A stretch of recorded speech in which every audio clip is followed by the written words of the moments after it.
Shut up and sit down.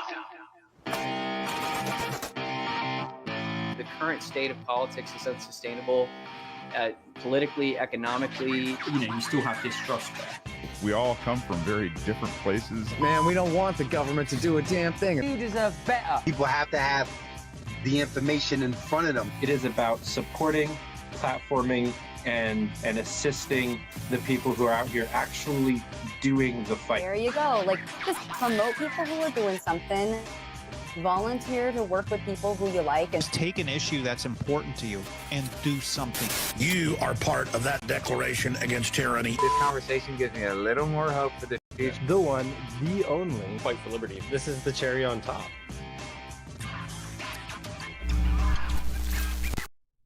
What's up, everybody? Welcome back to another episode of Fight for Liberty Live. Today we have a great show for you planned, but first, as always, we're going to get into our sponsors. First up, Blood of Tyrants wine. If you are looking for it's a nice Merlot distributed by activists that you know and love, bloodoftyrants.wine is the place to go. Use promo code F4L to get $5 off your first order. Then we've got Kraften Business Services. Kraften is dedicated to helping entrepreneurs start, grow, and maintain their businesses by providing a wide variety of products and services to make your business more efficient, manageable, and profitable. Kraften understands how frustrating getting your business off the ground cost. So for under $1,000, you can get the corporate filing, registered agent, logo, business cards, a marketing strategy, and an accounting consultation to get you started off on the right foot. And that's just $9.99 plus state theft. And if you're looking for just a little bit more than that, they do have an advanced package that's $24.99, again, plus state theft. And that also gets you a custom website with web hosting, even more marketing material, more time with our marketing team, 5 times the bookkeeping. And you get your first box of business cards for free. So go on over to kraften.us/start to get your business up and running now. And if you use promo code F4L, you'll get a free Kraften t-shirt and support the show. So again, that's kraften.us/start, promo code F4L. But without further ado, I am super excited to introduce to you the CEO of the Costa Rica's call center, Mr. Richard Blank. So I always like to start off with kind of a testimonial question of kind of how you got into the biz. A lot of times it's more political related when I have people on. But so for you, I'm genuinely curious, when did you figure out that you were good at talking to people and good at convincing people of things?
I love that. Yeah,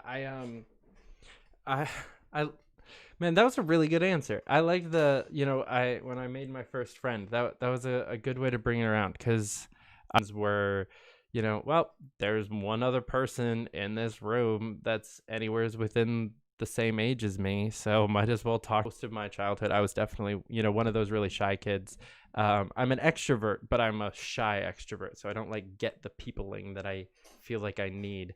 But yeah, I don't feel like I started to come into my own as far as like actually being able to convince people of things or speak to people in a way that people like to be spoken to until I was at least in my late teens, early 20s.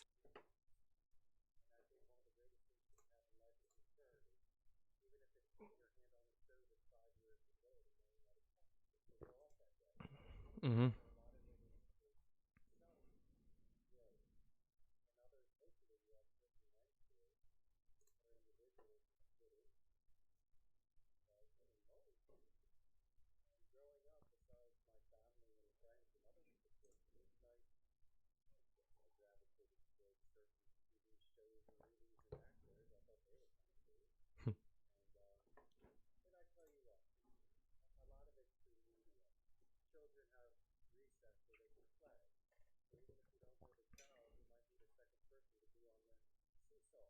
Mm-hmm.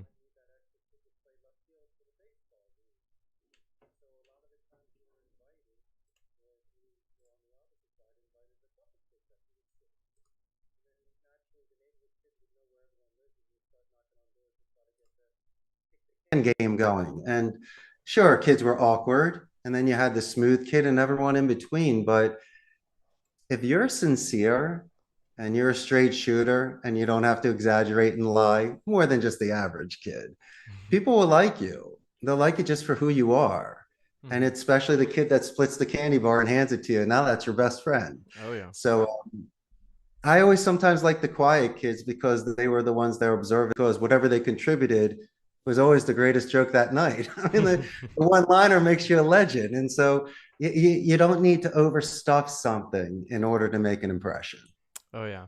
My dad is very much that person. I have never been anger, and basically the same when it comes to humor as well. It's like, everybody will be joking around and he'll just sit there quietly and then just drop the one-liner that makes everyone laugh for 10 minutes. It's a handy trait. Yeah. So you mentioned, like mediums or, authors that you've kind of looked up to and tried to emulate in your life. You mentioned the topic of speaking. So let's discuss that. I gravitated towards the classics. I was really inspired by Basil Rathbone in the 30s and 40s when he did old time radio and was also Sherlock Holmes. I'm not British and I can't speak Queen's English, but I can borrow strategic and diplomatic vocabulary and then adjust it to a Philadelphia accent. And there was also another actor, Jeremy Brett, that played Sherlock Holmes as well in the 80s. And so you can tell certain genres that I like. I enjoyed murder, mystery, and mayhem from time to time. The rhetoric. And everyone loved the face man, Templeton Peck from the A-Team. Dirk Benedict, who was also Starbuck and Battlestar Galactica. These were glib speakers. They were poised. They had timing, inflection, and they were known for that specific gift. Besides their physical appearance, they were dapper, they dressed. That's the outer appearance. I believe that when you sight unseen, you listen to the phonetics. That's the purest form. It's almost like a bird singing. And so these individuals, in a sense, would manipulate the dance of speech. Not saying that they're lying, but they knew the choice words and when to use it, or allowing someone through open-ended questions to give them 4 or 5 telesigns, which they could grab onto, use as an anchor, and then develop some sort of relationship there. Is it authentic? For the moment, it is. Could it be a confidence move? It could be. It decides if you want to move forward with other sort of commitments, but they have mastered the introduction. They have mastered the comfort levels and the connections that people have. And it's usually through either greed or envy or vanity. I like when people have sincerity because it's true and it lasts longer. David, it's a stronger foundation for a long-term type of relationship compared to just small talk and just trying to have a crazy night on a Saturday. And so Maybe it's just a little more depth, my friend, if you make yourself a little vulnerable and you're willing to share with people. Mm-hmm. You mentioned that, and this is not a question that I had prepared at all, but I have to ask now that you say what you did. Do you ever have you ever heard of main character syndrome? A main character syndrome. It's like it's the idea that like you feel like you're the main character in like a book or a movie or something like that, and that like all the other people around you are kind of like, you know, supporting characters, and that, you know, you're destined to do this like great thing. It's not necessarily a negative thing at all. And you know, I'm somebody that like when I feel like I'm having that like quote unquote main character syndrome thing is because I have absolutely no patience for small talk. I have no patience for the conversations of like, I went to this restaurant yesterday and it was good. Like that kind, especially with as much, you know, most of my life has been, you know, I worked political campaigns for the last 4 years, and then before I got back into business. And so, you know, it's been 70, 80-hour weeks of, you know, either like these huge things happening in the, hey, I tried out this new curry place. And I'm like, cool. But I've always had to kind of like dial that down. But I feel like what you're saying is different than that. And I'm just kind of like making that distinction in my head where it's not just about whether it's important to you, it's whether or not it's important to them, and actually just like important. It's not small talk, it's actually like depth of conversation. And I feel like talking about something super serious in the news is also rarely that. It's not deep to be like, oh, did you hear such and such happened? You know, and I feel like most of the time you're getting one of those two types of shallow conversations. It's either the happy one or the like super serious one, but not a lot of people take that step beyond to like, you know, how are you actually doing today? Is there something that I could do to make your day a little bit better? You know, somebody died in your family recently. How's that going? Like, are you okay there? And like actually getting into a deep conversation like that. People don't want to do that anymore. I always believe that the truest people ask follow-up questions. They just don't say, oh, something's going on, stop doing other things, drop anything else, and roll with the current conversation. But in regards to your main character syndrome, I think we all have it.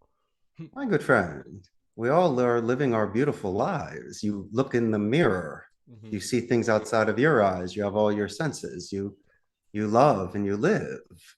That is your life. Unless you, or as Pink Floyd says, just that other brick in the wall. And almost as bad as the movie Mommy Dearest. We have a domineering parent or someone that's holding money, guilt, or anything over you. But I believe that small talk, you can choose any sort of conversation. And depending on if you're willing to share your taste. So I like to tell stories, and I like to maybe ask somebody, can you tell me a coming of age moment? If I did it both in one day, I think those are sweet and innocent beginning stories where you can share a little bit with you in a comfort zone. I think it's rich and you have imagination. Oh, I love cats too. Oh, I was 6 years old too. Oh yeah, I had someone picking on me on the playground too. Tell me about Susie. My guy's name was Tony. I mean, you could make any names up. And so that's how you connect, and you do it at a 12-year-old level, because there's no, but it doesn't mean that you can't play a game of Pac-Man with somebody. And like, for an example, you're talking about your sister calling you while you're doing your job and snapping you out of your trance, your circle, your spider's web, for her to share. She's only got so much time. And this is it for her. Like, you know, the family feud. This is 1, 2, and 3. And I thank them for it, because it's your sister and you love her to death. You'll take the call. What else you want to talk about? The war for another 5? Come on, man. You won't do that. And it's the complete polar opposite of what you were working on 7 minutes ago. And so it would be wonderful for you. Can you an excellent lesson when you're in the midst of war, fighting, happy, sad, or zigzag times? You may be asked to go readjusting those sort of balances for yourself. So at least you're able to capture the now. I think it's a great thing. And then if you do ask a follow-up question and you do show attentive listening and interest, she'll thank you for it. Say you're the greatest listener and the best brother ever. And I've realized that some of the best deals that are made are just by asking you a question and holding on tight. And that's a lot of fun that way. Using someone's name is important. And since you're traveling the world and you have thousands upon thousands of fans, just make sure that you ask them through military alphabet how to spell it and also how to pronounce it, because vowels are different. And as much as people think it's embarrassing, it's actually quite the compliment, because everyone knows they have a beauty mark. Might as well talk about it. That is the most incredible 15-letter last name I've ever heard in my entire life. Please tell me how I can sing it so I can remember it. And they'll love you for it. And then you start making nicknames up. And then you wonder why you're the one introducing him to everybody at the party that night, because you're the only one that took the time to learn the song. Those are the simple soft skills, David, that won't ang you in there. These aren't lies. These are just sincere interests in people and just taking your time by going with certain levels with them. Yeah, the name one is something, you know, I've obviously heard so many times through, you know, every like sales seminar and, you know, recruitment, you know, training, and I do not use it enough. It's one of those things that every time I hear it again, I'm like, you know, I really let that one slack again. I don't actually, you know, address people by their name that often. And I'm not sure. Most of the time I'll like go a period of time without like really, I'll like have a couple weeks off where I'm just like staying home doing nothing and not really talking to anybody. And then I'll go back out into the world back the same way I was and regress. David, these are checkpoints. These are attention span grabbers. Everyone's got 30 seconds to 2 minutes and they zone out. You can't name drop David, David, David, David 5 times in a row. I usually do that through transitional sentences or tie downs and confirmations. But in every sentence, there's usually a personal pronoun like a your or an are. It's the cousin of the name drop. They'll still get your attention. Vision slides. Just don't speak monotone. Have certain trigger words. Pause before names and numbers. And if I'm going to say your, these are certain things that will grab attention, reset, slice it, and you checkpoint it, and then you move on. You wait for positive or negative reinforcement. Maybe someone has a question. I love questions. And then we just start stacking them from horizontal to vertical, and we start asking open-ended questions. And so these are normal conversations. People are just out of practice, or they avoid eye contact, or able to catch that gem that can really anchor with you. And then we become best friends. And all it does is just reduces defense levels, David. So you naturally feel comfortable approaching somebody, and it's non-threatening, if that makes any sort of sense. Do I feel comfortable? What's the you know, that it's a really good question, because I've consistently put myself in positions where I have to do it anyway, and I end up being not so great at it. You know, my first sales job was street sales, and I was so like socially awkward at the time that you know, I pretty much never worked sober. I would like weed. I would just smoke weed like consistently throughout my entire shift. And that was about the only thing that would kind of loosen me up enough to actually like have a fun conversation and kind of like be out there. But even then, I always like bothering them or interrupting something. You know, if you're walking down the sidewalk and I interrupt you for 10 minutes, clearly you were going somewhere and now you're going to be 10 minutes late. And I realized after doing the job for a while that that's not, I do that, you know, I would have started with a compliment.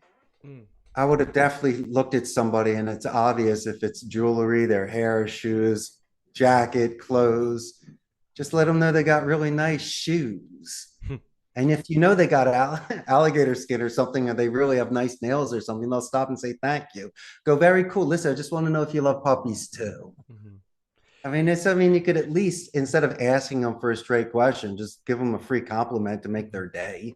And a sincere compliment. They'll know that. Yeah, we used to use these like really corny icebreakers actually, and my favorite one is you'd stop somebody and ask them where like, excuse me, do you know where I can find the nearest organically grown smile? Question, that I love puppies? Usually from the man, that was well, we're role playing like right now. You got a professional telemarketer, all ago, the confidence to approach somebody, which most people don't. Your shoulders are back, your chest was out, your chin was up, right? You represented yourself in the best light. Mm-hmm. Am I not mistaken? Yeah. And so I think if you did that 1,000 times, even if you quit the job after a week, the fact that you have that raw street canvassing experience that Willie Loman knows in Death of a Salesman, every real salesperson has done the canvassing on the street, knocking on a door, mm-hmm. you know, ripping up their shoes. And so I respect you for that. And anybody knows that that's division 1 too, my brother. That's not easy. That's not easy to do at all. So imagine the character building that you built doing that just for that period of time. It gave you that sort of momentum, David, mm-hmm. to get you to where you are today. It's almost paying it forward in a sense. Yeah, it definitely it is paid off in dividends, because as very shortly after getting into politics, I ended up running like either door knocking or petitioning drives, and you know, it's the same thing for the most part. And you know, I had that experience to pull from, and I started off still in New York City, so I did not like the job. I did not like my boss, but I pushed through for a while, and I made honestly some of the most money I've ever made, because I did end up being actually decent at it towards the end. Amen. Structured training that they did there, you know, the not just the onboarding, but they did a thing where every more of the people under them's sales goals for the day and where they were going to go, and you know, all of the structured stuff, and everyone that was like either entry level or second rung was still back in just the big room, and you had to get up and give like, you know, like the impulse factors, or you know, smile, eye contact, enthusiasm, or you know, why you should use the person's name over and over again, you know, like that they remembered the best, and get up in front of 15 people and teach them that sales tactic, and then we would break out and do role play until the supervisors got out of the conference room. It was insane how like just detailed they like ground another job come anywhere as close to that level of training. I can see that you sparked up when you're talking about it. Listen to you now. Maybe use some of those sales techniques when you're mingling with people at happy hour. Mm-hmm. Oh yeah.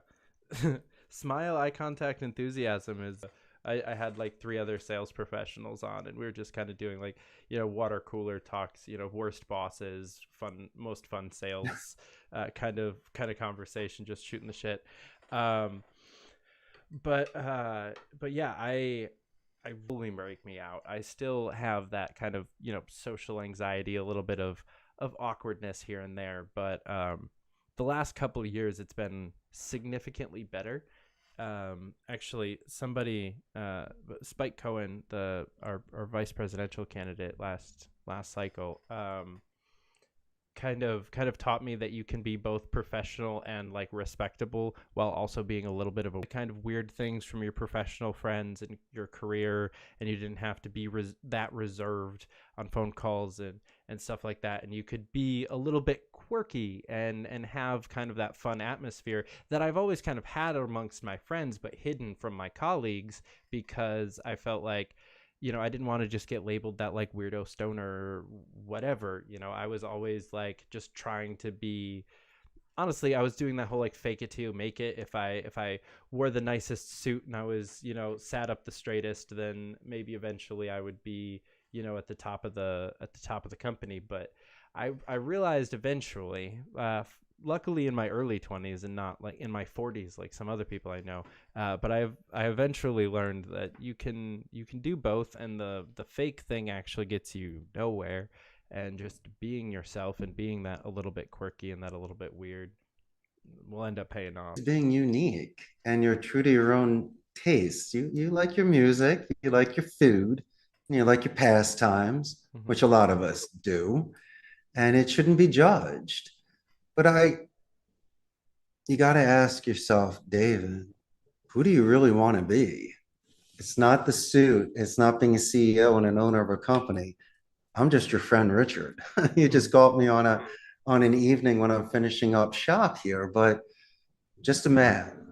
And I like who I am to the pressures of Ivy League or medical school or any sort of career that wouldn't have been a good fit for me. And by opening doors and showing good faith by that structure and discipline of learning a second language, only showed people initially where I was coming from and my intentions. And then by moving outside the United States, August of 2000, I left when I was 27. I just wanted to see if I could shed my skin one last time anymore. And I made some really big decisions, and I stood by them. And you're talking about fighting for liberty. A lot of the liberty is up here. You could be in a mansion sitting on a pile of money, but you could be miserable. And I just wanted to find the perfect balance of the people in my life, the woman that I married, the career, my fulfillment, my earnings potential, my pace. You have to be selfish sometimes, and there's certain decisions, David, that you make that you know will benefit you, but may concern others, or may, given the luxury of time, you should take your time when explaining it with people. You might not agree with certain other opinions, but the last thing that I ever want to do is burn bridges or ruin long-term relationships because of, as you would say, let's say politics or any sort of thoughts. Because I think that all in all, at the end of the day, all of us just want to be happy and have a roof over our heads and warm bed at night and a meal. Yeah. And if you can be happy for somebody else's success that's earned through merit, then me today, you tomorrow, because it all comes around. And the greatest thing is when you're celebrating and you look around and you see your good friend clapping for you or hugging you and celebrating with you because they love you and they're proud of you. And then you'll have your day and then your other buddy's day. And that's how those bonds happen of people with memories, because they can point around the room and talk about coming of age moments, David. So those are the sort of things that I'm always looking for. Yeah, no, I absolutely love what you're saying, Richard. It's funny. And you name dropped me. Thank you, my brother. It's funny. I wouldn't talk about this if my guest was somebody from within the party at all, because I stay away from the drama. But I'm gonna bring it up because it's relevant here. Because you're talking about the fact that everybody just kind of just and so often they're within the liberty movement or just kind of the political sphere in general in the US, but like within each sphere there is very much this tragedy of the commons for attention somehow, as if there's actually a lack of like social media attention to be had, where we attack people that are doing things. They're doing it better than you because they have a bigger following, but they're doing it not quite the way that you would do it, and so you're mad about it, and you wish that they would do it a little bit more how you would do it. And it's like, well, if the way you did it would work, then your way would work better, and you're just not in the right situation. But I see way too much tearing down of other people just because they aren't exactly the minute version of a liberty warrior that they want to be. And that's one of the things I try to do with this show, is break people's perception of what fighting for liberty really is. Because I mean, I do have politicians and activists on the show, but it's, it's two a month, or, straight up just entrepreneurship or financial independence, or, I had a psychologist on a couple weeks ago who was talking about like overcoming like sexual trauma from your past and just being able to like live a freer life, free from that like hurt and pain. There's so many different avenues to what you can do to make the world a freer place and a better place, and to help people live the lives that they want to live, so that they can be very little patience for it. Which is one of the reasons why I've mostly walked away from politics, because it's too much of that, and I'd rather put my energy into nonprofits and business, where I know that the people around me are going to be excited to see my success. I hear you. People, I don't know. I just believe that if somebody is capable of making their own home great, it's a good start. Mm-hmm. Raising your kids well, good start. And if they can not convince, but live along with others, that's a good thing. Because at the end of the day, we all want the United States to be strong and safe and powerful and happy. Mm-hmm. And I'm an expat, but I'm an exceptional in our country here. And I have 2 companies, so you're paying 2 taxes, but you feed families and you give jobs and you break misconceptions and you tell stories and you explain genres, and it's nice. I might have things in common with people where I was born, my fidelity, the fact I had family serving in the military before, and things like that.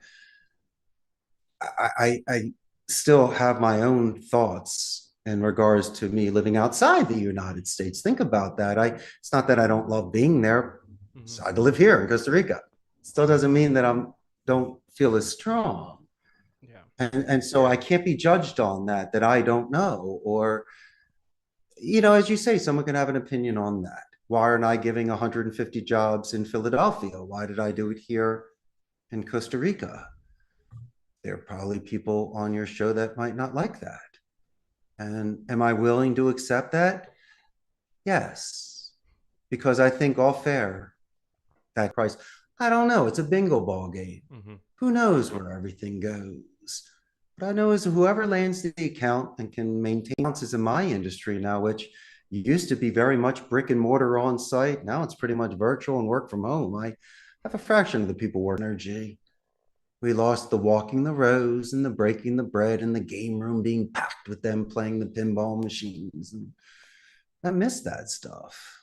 Yeah. We don't have the sort of camaraderie and energy and high fives and having lunch together. You're missing out on that human experience. I'm very fortunate to have had the technology to survive COVID. We took a hit. We didn't get knocked out, but I think we lost a lot. We really lost the pure full environment for people to grow with one another, especially English second language, where we can really expand their vocabulary and they can really build that muscle memory for that such intense concentration periods of when they're translating. So you think a job's tough on the phone? Imagine doing it in a second language. But then again, if you can handle it in a second language, now you got 2 swords. Is people that are able to grow and come out of their shells and show dedicated practice. David, obviously learning a second language, they practice outside of school, like the gym and music and art.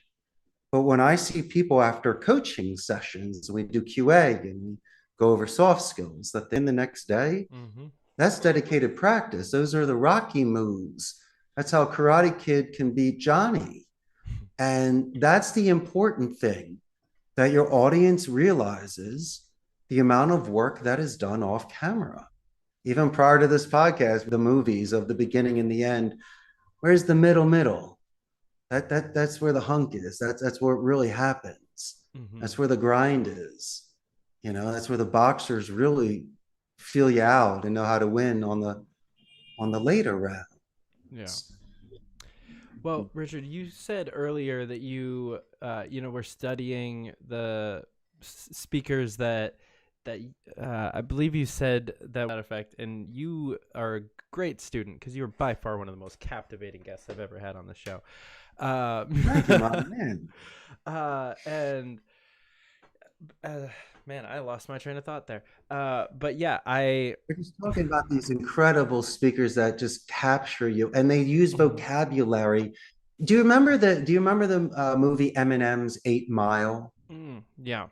Yeah, rap battles, and I like that kind of stuff. It's not physical. It was a little bit in the movie, but Eminem did so well at the end that his rhetoric won back, where they're so astute that they use the perfect word at the perfect time. You're great. I mean, a way to describe how you feel, that you continuously study vocabulary that people can understand, not trying to use big SAT words that really, I don't like that.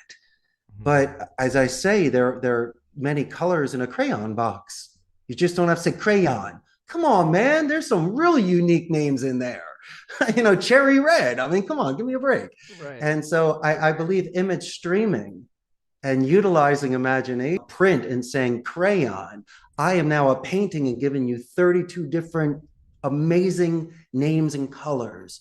And that's just the names and colors. Those 32 can mix with the others. It's like mathematics, 32 times 31 times 30. How many combinations do we have? Thousands. Mm-hmm. And that's where all the world's a stage. And that's when you don't become bored. And that's when you become excited about constantly. So you might become more with it by looking up instead of down on your phone when you're in public. Mm-hmm.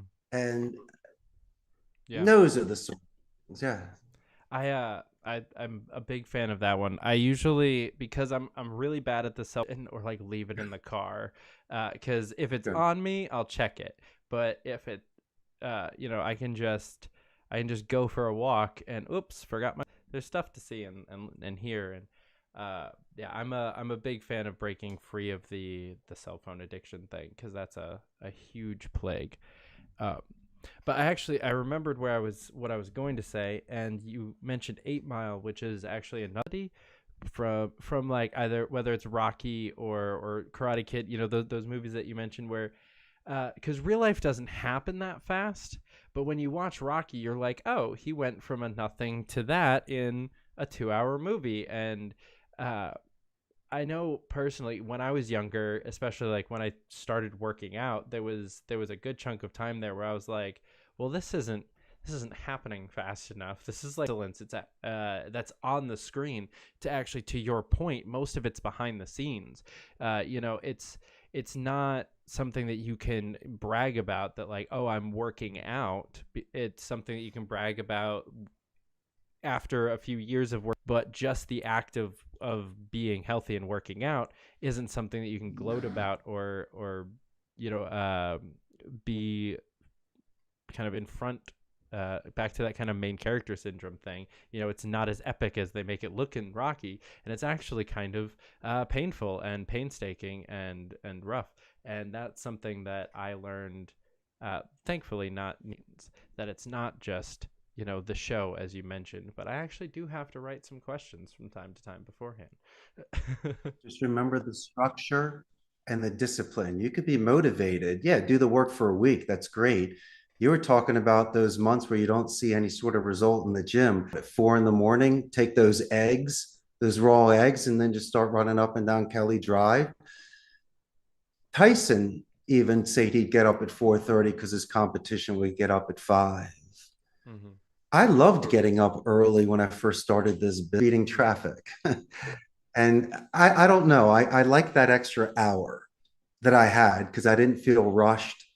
And as you said, you could hear the birds chirping. Well, that's great, my man. You decompressed. You allowed yourself to find the stimulation in other areas. I can do certain things that don't need the phone, but can recharge batteries. But That gym is so important. I mean, you can let off steam, you can give yourself more confidence. There's an old expression, guys, more plates, more dates. Come on, guys, get back in the gym. And but I like it for Richard Focus. I've been working out since I was 17. And so it's good for me. I like physiologically to feel strong. Yeah. It is very much something that I have neglected off and on throughout my life. And I've often been in a place where my life has kept me active enough where I don't physically need to exercise like a set time. Like I don't have to do the, at least, you know, I'm burning more calories than I'm consuming. And, you know, like I did like sound setup for a long time, and so, you know, I'm lifting heavy things up and down and whatever. Health wise, for the most part, I really was, but mental health wise, I was missing out on just that.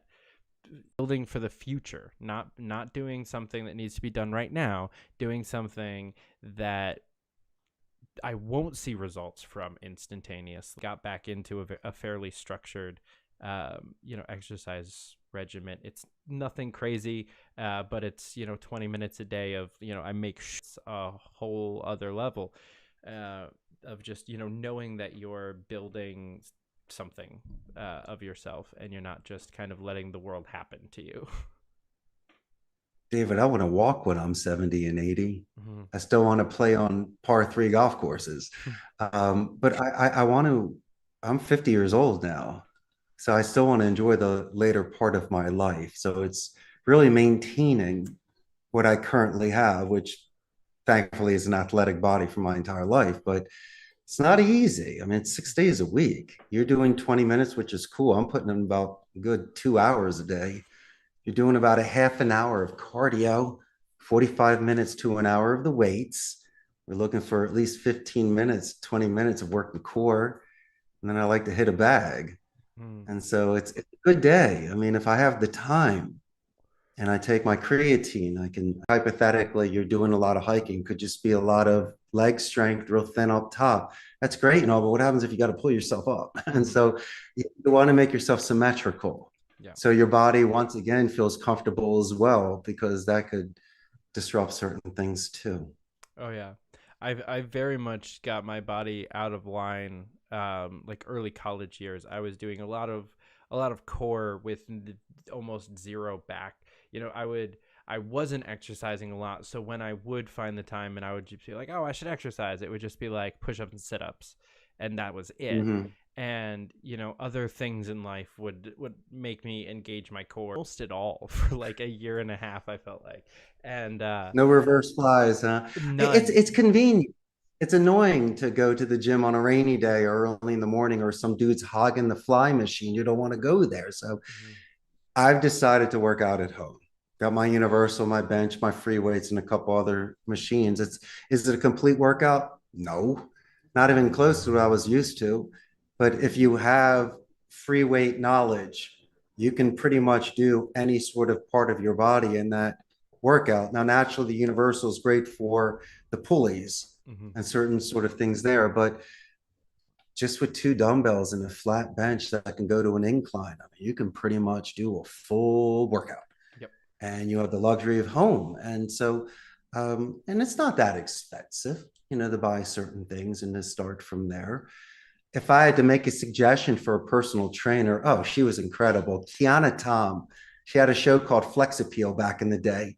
So we're not, you know, I got a female trainer. And so she's teaching you to do the exercises that I'm capable of doing and learning what to do to isolate and to get the maximum of definition. And so, yes, Kiana, I'm giving you a plug. You know, if any of your audience wants to start working out, this is a definite, great instructional series to be able to show you how to work out everything. I love it. And, you know, we were talking earlier about, you know, follow-up questions and kind of the flow of conversation. And to be honest, my absolute favorite type of show is the one where I only actually ask one question that I had written down, which so far this has been one of them. I asked the intro question and everything else has been follow-up from what you've said. And I honestly like I think that those types of conversations of just kind of the where you can tell the difference. Because you mentioned meditation earlier, is that something that you also participate in? Can't do it. I have OCD or whatever else you want to call me, but I can't sit and concentrate like that. I can practice breathing, but that's just takes so much practice. And so I know my strengths. The strengths are the gym, and as a, washing cars and doing other athletic activities. But I don't know. I mean, I wasn't raised like that. Northeast Philly, things are moving so fast. I guess my meditation is like what you do, my friend, to sit by water or hear birds or have some other sort of stimuli to get me into that moment in birds and the sun in your face and really capturing where you are. Absolutely. But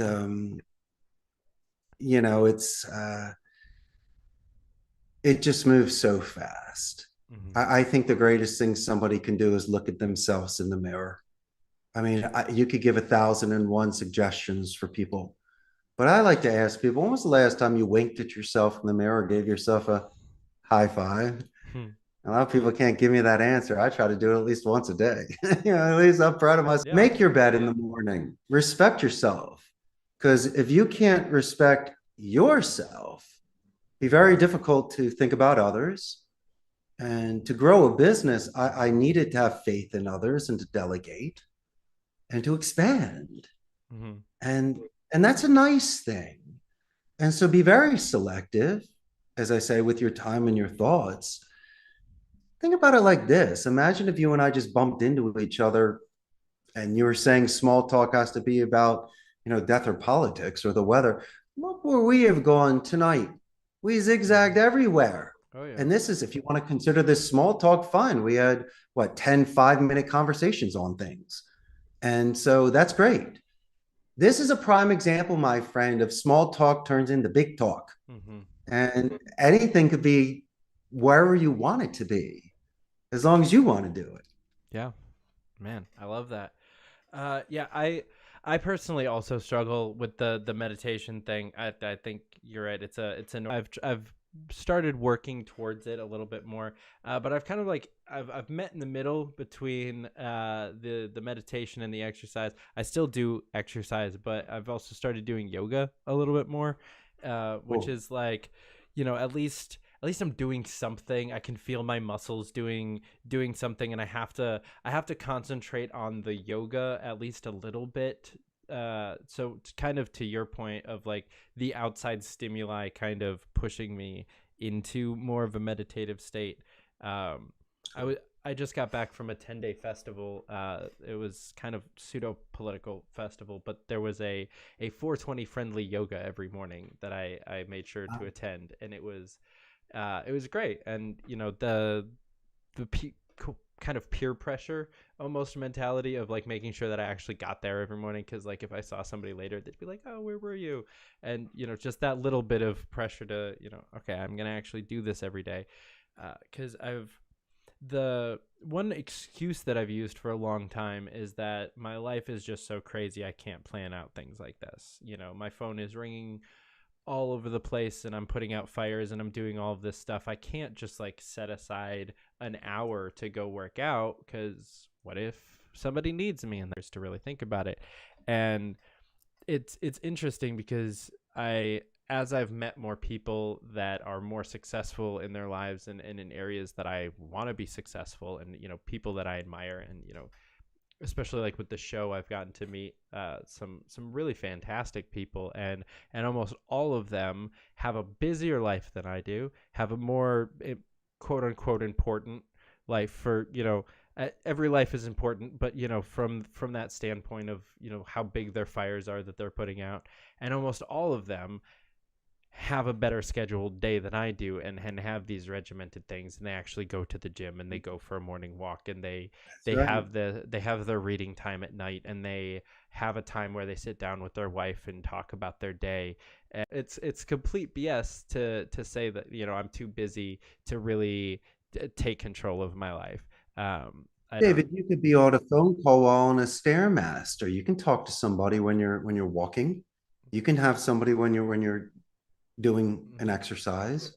But also, I need to respect you, my man.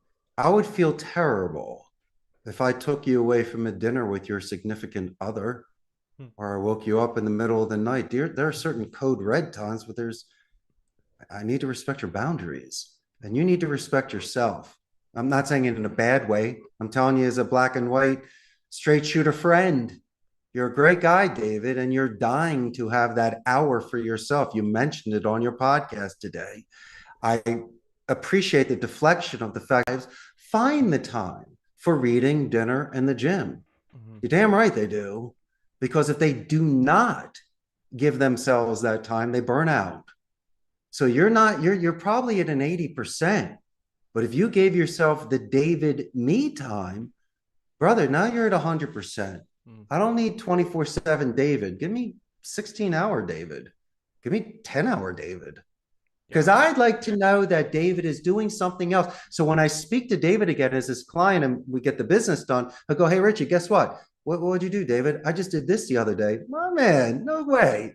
And so, we're going to talk about that for business, and I'm going to probably teach. You're depriving not only yourself, but the people that know you for sharing and learning about your experiences and about your full life. Yeah. You're doing plenty. What more do you want to do? And let me put it this way. Work, work, work. Great. I'd rather play. Nickname me Recess. Come on, I don't want to do this. Yeah. I'm doing this so I don't have to do this. I'm doing this so I can retire young. And I can spend time with myself, my own time. So as much as I support you, I can't agree with you on that one. And hopefully the next time we speak, you will tell me that amongst your chaos day, you're capable of smelling a rose or two. And if you do, I think me and your entire audience will be exceptionally proud of you. And you'll have more funny things to say on your podcast. True that. About kind of this struggle where I think a lot of people just about my age and younger, I was kind of like one of the older kids to really have this, but I had the internet in my bedroom at 14 or 15 on an iPod, and where I was able to be on Facebook Messenger and be texting my friends until God knows what hour of the night. And you just mentioned of like, I'm busy, I'm not answering things right now, it's bedtime for me now. It's we the younger millennials, and especially the like Gen Zers, I feel like just expect that their phone is on them. Why aren't they answering my text? And I like to think that I do a good job of not having that mentality towards others, but I still kind of project it onto them in a reverse a lot of times. And I think a lot of people, society goes and something might happen on Twitter or Facebook, or somebody's texting and you need to know and you need to be there and you need to, and we pretend that it's being in the moment because we have to know what's going on, but in reality we end up never actually being in the moment, and we never put our phone down, and we definitely never turn it off. We've phones used to turn off on a regular basis. Now they just lock so that we can consistently always be there. And it's definitely like it's a pandemic of this kind of mentality. And like I said, I'm trying to do my part to break out of it. And like I said, it's something that I've talked about on the show a couple of times to try to give awareness to this idea that you do get to have your own time, and you do get to clock out from society for a second and just be with yourself. And I know you need to check out and spend some time with yourself and get over those demons. Sure. Sorry, that was a whole rant all the way off I'm topic. just imagining what these people would have been like 50 years ago without the phone. What would they have done? But best thing that you could possibly do is just go outside and get out of your house and just, as you say, fresh air. How about this? Maybe then it kind of has a domino effect. And I think that if you spent an hour folding clothes compared to sitting an hour listening to someone talking about their day, you might become resentful. And then you in your mind says, you know what? I could have used that hour to do something different. Or if you really need to be in, try to be productive while on a phone call. So you can kill two birds with one stone. Phone calls, enough. It's the kind of thing where, as I say, it's so important to love yourself and to find more of your tastes and to see what excites you, to use their hands. And growing up, we had craft classes. Why did that have to stop? Right. And so maybe if you buy yourself some clay, which is my favorite, I like molding and doing sculpting. People like to paint it. And people like that. I see people get into sewing and knitting. And if you need to have that technology, at least try to mix it with something where if you're watching or listening, you're still active doing something. Because then you could at least still feel productive compared to just feel like you're just zoning out. And that is some extremely solid advice. If y'all are watching and kind of curious of how to start the process, that's really solid advice. I used to have this ritual. I lived in fairly deep Brooklyn and worked in Jersey City for about 6 months back in, I think, 2018, 2019, and for something to happen and for me to be very, very late for work. And so I would always, just to minimize the risks, I would leave early, and most of the time nothing bad would actually happen and I would end up getting to work early. And I worked a block from the river, like in Jersey City, like right next to Exchange Place Pier. And so I would always get to Jersey usually about a half an hour to 45 minutes before I had to work. And I would usually get breakfast in Brooklyn on my way, and it would be about half done by the time I got there. And I would just go out onto the reason my phone came out was to skip a song, because I would usually be listening to music at the time too. But I would go into work. I mean, part of it was obviously because I would go into work stoned, but I would go into work with just the absolute best mentality to the day. And I was one of the best versions of myself at that job. And a lot of the pieces of the job had to do with that. But I also think that a lot of that had to do with just a morning ritual of relaxing, calming down. I made it to work on time. I don't have to worry about the train going to start calling me until I get to work. No, like, none of the brokers are open. I wasn't even doing direct to consumer sales. I was doing like broker relations. So I was only working with other people in my industry. So, I know for a fact my phone isn't going to start ringing. And it was just one of the most like freeing experiences that I wish other industries that I've worked in since then afforded me that opportunity as easily as that one did, because it kind of just plopped into my lap as a ritual, and it wasn't a book, so I can do that. And that was about the only planning that went into it. But getting up early is the key. Your rest of the day is crazy. I don't know what time you get up. One more hour, do it. You're a boss, you can handle it. You're getting enough sleep. So as I say, maybe you have your hour a day. There you go. Yeah, guys, definitely try to take that time for yourselves. Richard, I do want to touch a little bit about the company, since we haven't at all.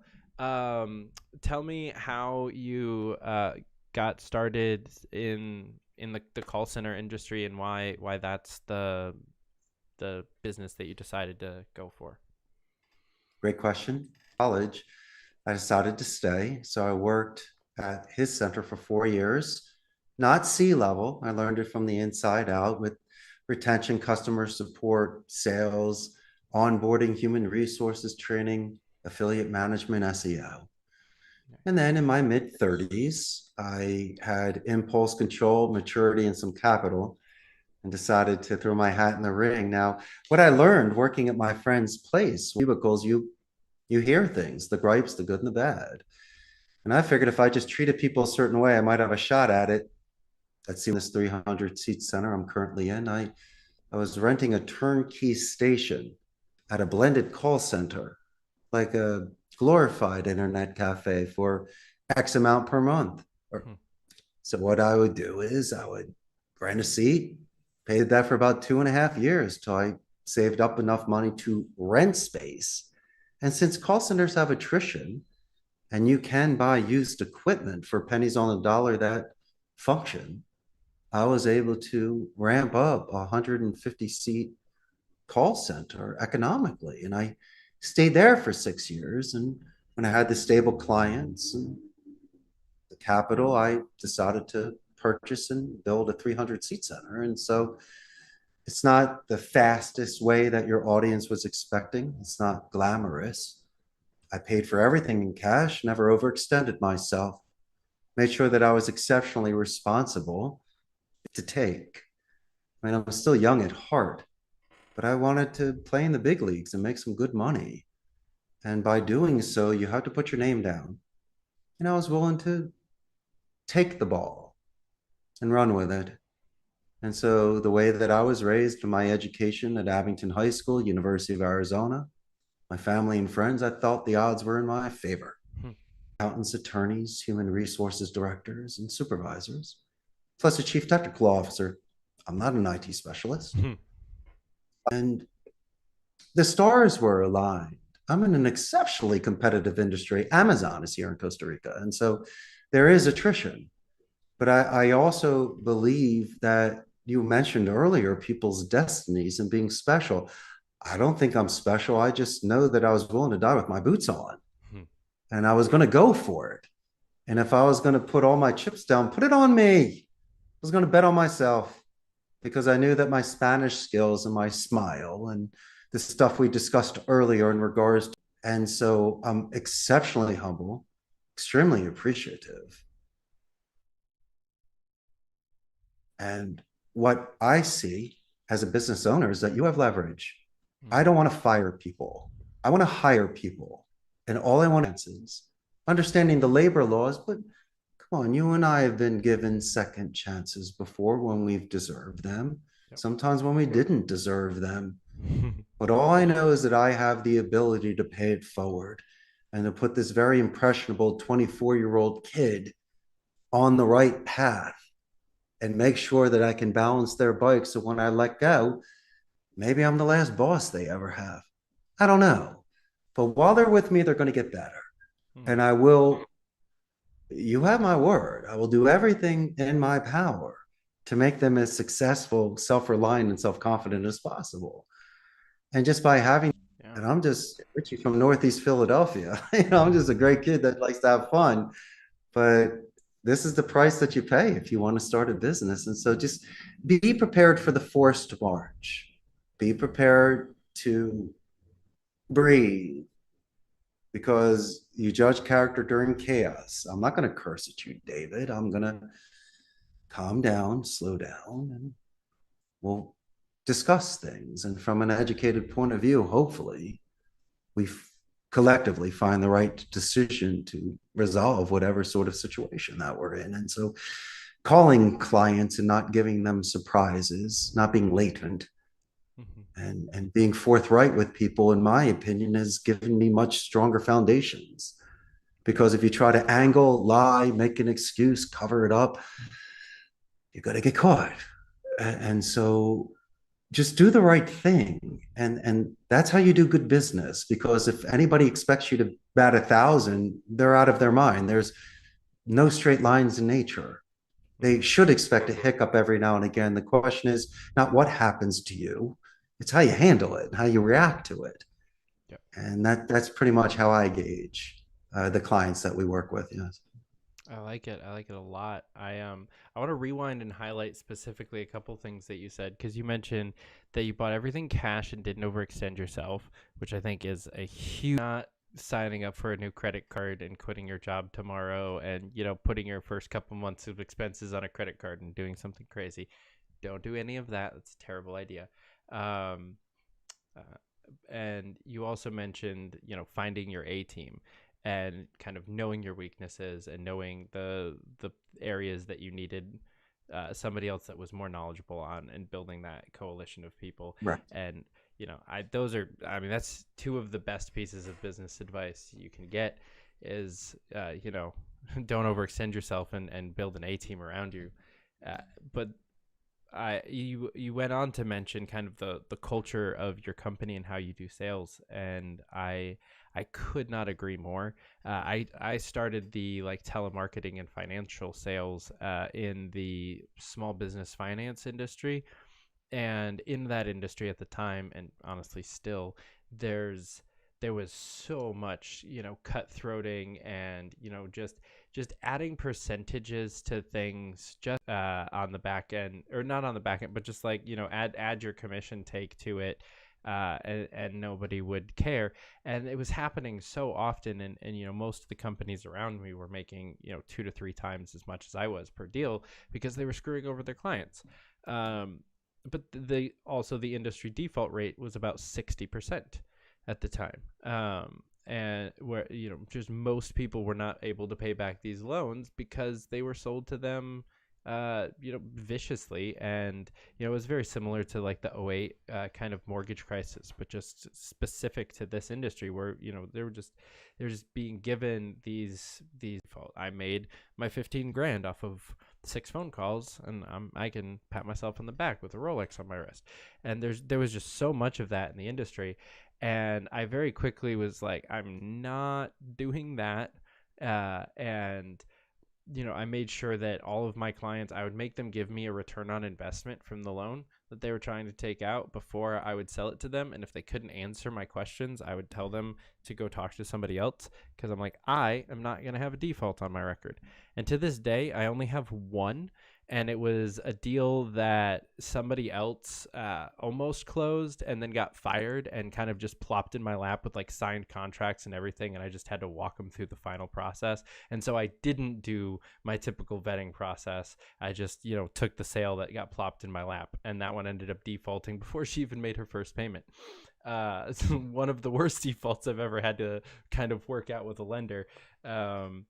But other than that, I personally have 0 on my record, and I firmly at customer service and be a genuine person who puts the facts forward and tells it like it is and is honest and decent to their clients, and you will have enough more clients to make up for any lack of revenue that you're taking off of each individual client.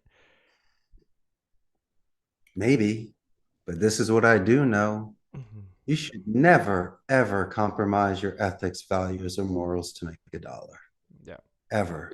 And if you have the skills, then you have leverage. Your market will be stakes. We're in a very strict Catholic country. Mm-hmm. Dude, I just want to make sure the agents can go home and tell their parents what they do for a living. But what you tell me is it happens all the time. And Hollywood glamorizes telemarketing and these cold call closes and sharp salesmen, and they're phenomenal. As I mentioned before, they have the art of speech. They're glib, they're well rehearsed, they can close, and that's great. I always believe that sometimes things come around, and as much as you might be very successful and people could be envious of the money you have, it's at the end of the day, if you're doing things right. Mm-hmm. And if it's so important for you to impress people and not act your wage, but act something else, then that's what you want to do. But you're just wearing a mask. Yeah. That's not fun. I think the most important thing is, as you say, is just to be a true person. And here's the funny thing, one of the largest accounts, like 70, they chose me at my worst conditions. Like at the game of life, I was in my tent and they still gave me the account. Do you know why they gave me account? It wasn't for the bells and the whistles. I had the minimum requirements for the call center. I got it on merit. They knew that Richard was guaranteed. I was going to be there. I was going to take the call, make the call, motivate the people. I'm your virtual. Mm-hmm. And so if you believe that a penthouse suite with gold everything and is going to make a difference with your agents making phone calls. It may aesthetically, they'll be pleasing. Mm-hmm. But I think if you create a certain environment, people could work anywhere and crush phone. In fact, referring to Rocky movies, in Rocky 3, he was training in the fancy dancy gym in the beginning and Clubber beat him up. Mm-hmm. And then a pipes, but it didn't matter. I mean, that's raw. Mm-hmm. That's why some of these clubs and these dive bars are better than the fanciest places in town. They just have history to them. They have energy to them. So I'm not fooled by shiny objects. I think, as I mentioned the word earlier, David, it's depth. I just want to see that someone has real substance to them, not just the worst thing ever is choosing a movie because of the cover, and then the movie's terrible. That was the old joke at Blockbuster. You get suckered in on the cover. Yeah. Don't get suckered in on the cover. You want to make sure that it's the real thing. That's why you were mentioning Rolexes. I don't have a Rolex. Should I have a Rolex? Do I really need to have a Rolex to be considered a CEO of my company? I can. That's where I look at things. Yeah, I think Rolexes are overrated anyway. If you like them, listen, my man. If that really makes you happy, I think you should do it. For an example, I drive the greatest car, a 1992 Volkswagen Cabriolet convertible. I love this car. I'm cruising, listening to my INXS, top is down all day long. When I was mentioning convertible earlier, I don't know what was going through your audience's mind. Were they thinking of Porsches or Ferraris or Lamborghini? I don't know. I'm an owner of a company. I mentioned a convertible. What goes in your mind? In my mind, convertible is an old school 80s car. It's a lot of fun. And so really, it just depends on who you are, who you think they want you to be. Yeah. And you asked me a very good question earlier about making friends. Well, I made friends the authentic way. They liked Richard. Mm-hmm. And that worked at a very, very young age. Much more fulfilled life. Mm-hmm. And I think people will find them incredibly interesting. Yeah. Being true to yourself is weirdly, you would think that it would come naturally. You would think that being natural would come naturally, but it just doesn't for most people. And it's the struggle, but it is genuinely the most crucial fight for liberty, in my opinion, and the most real tangible freedom is when you're actually able to just be yourself and actually be able to do the things that you want to do. I mean, obviously there's commitments and there's people and there's other things, but when you finally get to that mentality of this is me and this is who I'm going to put forward out into the world and we'll see what we get back. I don't know. I've never seen it go worse than trying to put something out fake. That will always be the worst option. Maybe it's to protect yourself. Mm-hmm. I mean, sometimes you have to put on a strong face if you are somewhere that could be emotional. Am I correct? Yeah. And sure. You might want to pay respects to somebody, or, if a dinner is not delicious, you still are courteous and try to finish your plate. So, I mean, you can't always be honest with somebody. Right, so, I mean, there's certain times you have to be polite. But I think for the most part, if you like chocolate ice cream, then damn it, choose your chocolate. Mm-hmm. Just don't choose vanilla or strawberry. And so I think that's why, what do they want to do? And that's why I mentioned earlier about complimenting somebody's shoes, not the average shoe, but like if someone wears Spats shoes, or some woman spends 2 hours to do some weaves or a beehive hairdo, they spent time on that. Mm-hmm. Totally compliment things like that. And you really pinpoint where people put their attention that day. Mm-hmm. And one of the things that I learned early on, and actually there's a YouTube channel that I used to watch a lot. It's called Charisma on Command, I believe, is the channel, and they're kind of like bite-sized little videos. But something that they covered a lot was the doing those types of things to everyone. Not just someone that you were trying to person, because so many people, they'll think they might know what you just said about, well, if their hair looks really nice, compliment their hair, but they'll only compliment the like one girl at the bar that they're trying to take home, rather than walking into the bar going, hey man, I love your shirt. Your hair looks great. Those shoes are awesome. And, that's somebody that's definitely going home with someone. They're not even going to really have to work that hard if you're walking in there like that.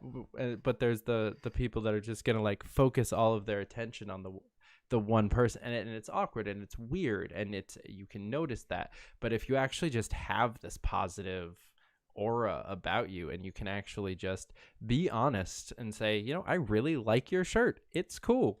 Like, so many people are scared to just, take the plunge and say something to a stranger, but you'll make their day, you'll make your day better, and you'll walk down the street just a little bit more confident with your head a little bit higher. There's literally no downside to doing it. I would also like to explain why. Or that hair, did that take you at least 3, like tattoos? You see something with such a design, you go, that's at least 7 hours. And that was 11 hours. You're like, I know. That's the kind of thing I would say about a tattoo first. That's at least a 9-hour one, right? That's because they can at least tell you the time. Follow-up questions, right? And it's also like when someone's saying, if you are in danger, instead of saying, hey, help me, hey, guy in the red shirt, help me. So when you're showing more descriptions, it's not just a flimsy, hey, I like your shirt. Well, that's kind of creepy, man. I love that striped shirt with the buttons there. You ever wear a tie with that? Yeah, from time to time. Yeah, I could see that, man, like a black tie. That's cool. Like that. Yeah. It's a little bit more than just nice shoes.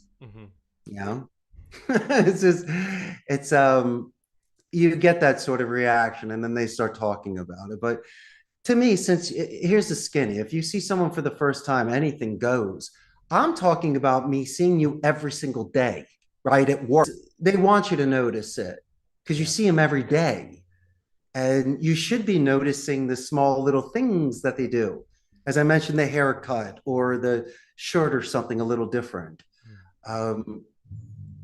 Friends remember things about each other. And that's nice. Anniversaries or special occasions, or, hey man, I see that your lucky coin that you have. I remember when you won that at the casino. And that's interesting when people remember those fine details about it. A lot of respect from me if you remember just some random arbitrary detail about me from a previous conversation.